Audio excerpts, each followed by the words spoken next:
ya Kenya. Na huyu kijana wakati nilikuwa pale nilipigia huyu kijana Otunga huyu kijana nilipigia simu nikamwambia enda pale unipigie picha.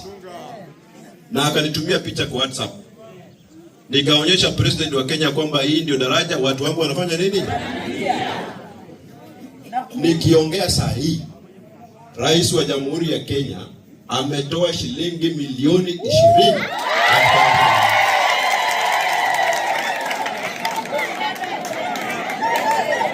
Milioni ngapi? So that ile footbridge itengenezwe ya chuma. Watu watembee na miguu na pikipiki fanye nini? Ruto amefanya mzuri ama amefanya mbaya?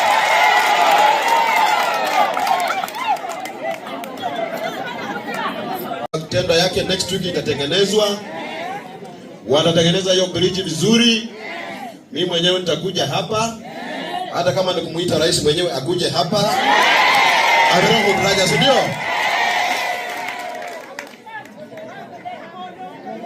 Because hii kitu imeleta aibu ya miaka mingi. Imetuleta aibu ya miaka mingi. Tutengeneze ama tusitengeneze? Wale wanasema William Ruto atengeneza daraja, atengeneza panelo kwa mikono.